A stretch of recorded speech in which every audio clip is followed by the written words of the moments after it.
Right, so this is the view from the living room. You're right. Just getting out of the droner's way. So what they're doing is, I've got the radiators over there. As you can see on there, on the radiator, it says do not use. It's typical with properties that have been repossessed. They put labels on everything just to ensure that nothing gets used because nothing's been tested. So they're giving no warranties that anything's valid. That was an old gas fire that was in there. What I'm starting to do is to replace the gas fires with electric, because the ones that I'm getting them for about £250 fitted, but also what I'm finding is that you haven't got to pay for the gas service for them, so they pay for themselves in about 3 years. There's some various bits and bobs there which need to go into the bathroom, a bathroom cabinet that I supply. You don't have to do that. And going through into the middle room, this is a skirting board which is going to go in. It hasn't been done yet. I've got the joiner working over there and the floor tiler. In the middle room, that's where the gate is. That's where the fireplace is going to go. So I have an electric fire in there. On the floor in here, that's going to be carpeted. There is a little bit of a hole under the floor there, if you can see that. That's going to be blocked up, and the skirting board is going to be returned around there. Same in here. So as you can see, it's a typical 2 up, 2 down terrace property. It's been rewired as well. That's what those things are, hanging out of the ceiling. It's a good way for the tilers to know that it stops basically the plasterers pushing the cables back up into the ceiling and causing issues for the electric. In the bathroom, it's quite interesting actually. We've had the floor partially retiled. That's going to be done all the way through into the living room. We've had the bath put in place, the toilet. We've had to box behind the toilets, as you can see, and they've got the pipework in place for the radiators. So the pipework's going in there.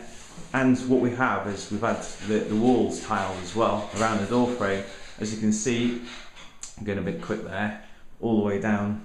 We've had one wall done because what we wanted to do was to get the sink in place so that the plumbers could come in and fit the bath, fit the toilet, and then get the flooring done so that we can then finish off getting the rest of the walls tiled. So as opposed to taking off all of the tiles on the wall, what we've done there, that hole there is for the extractor in the bathroom, is we've just taken off some of the tiles which are sticking out.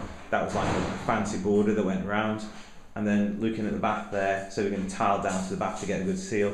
The same with the boxing really, just to ensure that the tiles work in and that we get a good boxing, a good tight seal around the bath.